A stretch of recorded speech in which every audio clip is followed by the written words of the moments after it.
Mañana es el Día del Alzheimer y el lema para la edición de 2024 es Somos específicos. El principal objetivo, lanzar un mensaje a las administraciones sobre la necesidad de ofrecer soluciones específicas para las personas con demencia. Hablamos con el doctor Javier Olazarán, es director de la Unidad de Tratamiento de la Memoria de HM Hospitales. Buenos días, bienvenido, doctor. Hola, buenos días. Bueno, empezamos, si le parece, por definir qué es el Alzheimer. Bueno, pues el Alzheimer realmente es un proceso neurodegenerativo que se asocia a deterioro cognitivo progresivo y dependencia funcional, con un curso natural de aproximadamente 10-15 años desde que empiezan los síntomas hasta que llegamos a las fases más avanzadas de la demencia. Pero, ¿por qué se produce ese deterioro?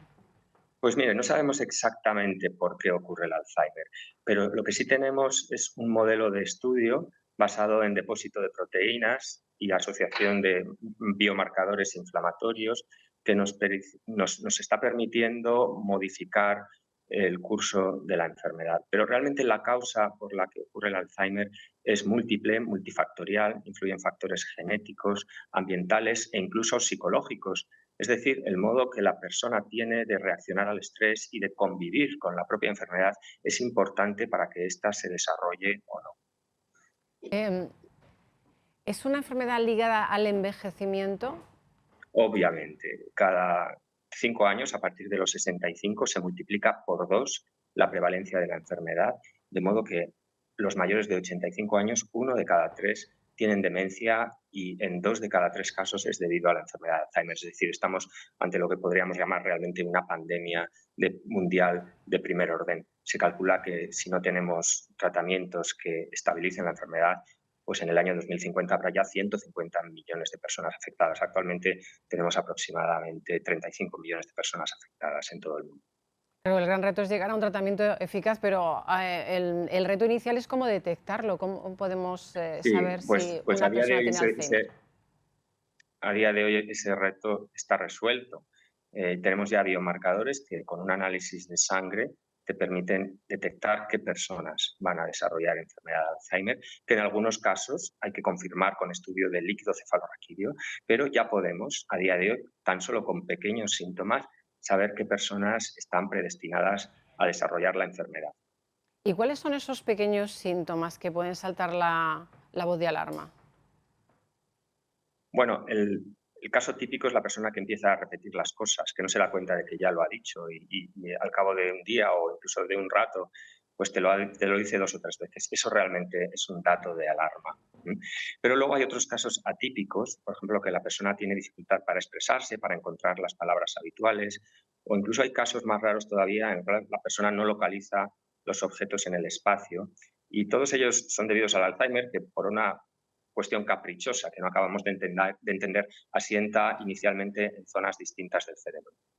Pero es primordial, entonces, doctor, no normalizar que una persona tenga problemas de memoria. Bueno, hay que acudir al especialista porque ciertos problemas de memoria, el cerebro tiene de hecho un funcionamiento fisiológico en el cual el nombre, especialmente el nombre propio, el nombre de una persona, el nombre de un lugar, está al final de toda la red neuronal. Y es por tanto fisiológico que esa palabra, ese nombre, no nos venga porque interfiere con mucha otra información. Es como digo, la persona que realmente te está repitiendo lo mismo en un intervalo corto de tiempo varias veces la persona que nos debe ocupar. Sí, bien sabemos que no se puede curar la enfermedad, pero hay tratamientos que frenen la progresión del Alzheimer.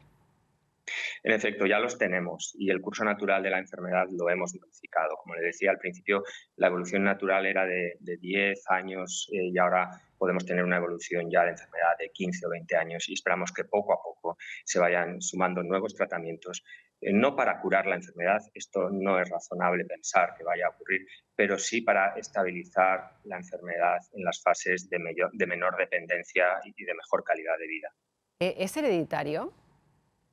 Hay un componente genético, parece que especialmente la herencia materna influye y especialmente cuanto más joven ha sido el familiar que ha tenido la enfermedad, cuanto antes se han manifestado los síntomas en ese familiar, tendríamos más riesgo nosotros de heredarla. Sin embargo, no es determinante, porque como decía, influyen otros muchos factores ambientales e incluso psicológicos, y al final es la suma de todos ellos la que condiciona y la que decide si se va a padecer o no la enfermedad.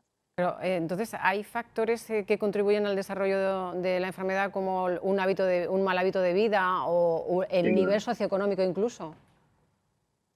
Sin duda, hay múltiples factores y están bien identificados, y son factores, muchos de ellos, que son tratables, que son modificables. Por ejemplo, la educación. Sabemos que cuanto menos años de educación se haya tenido, por ejemplo, el analfabetismo es un factor de riesgo de enfermedad de Alzheimer. También sabemos que el tabaquismo es factor de riesgo de Alzheimer. También sabemos que el consumo de alcohol, más allá, pues, de un vasito o una toma de cerveza al día, más allá de esa cantidad que es saludable, también es un factor de riesgo de Alzheimer, y otros muchos procesos son también factores de riesgo de Alzheimer.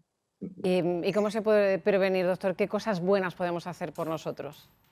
Pues obviamente cuidando, modificando todos esos factores, tomar muy poco alcohol, no fumar, hacer ejercicio físico, llevar una dieta mediterránea, es decir, muchas ensaladas, fruta, pescado, aceite de oliva, nueces, etcétera, etcétera.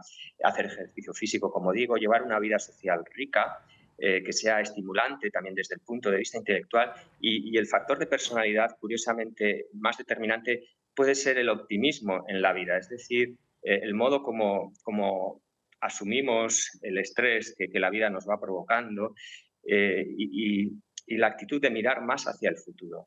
Por supuesto, apoyándonos en el pasado, pero en la medida en que eso nos impulse con ilusión hacia el futuro. Ese rasgo de personalidad también es claramente protector para la enfermedad de Alzheimer. Jesús Olazarán, doctor, un placer hablar con usted. Muchas gracias por estar con nosotros esta mañana. Muchísimas gracias. Buen día para todos. 9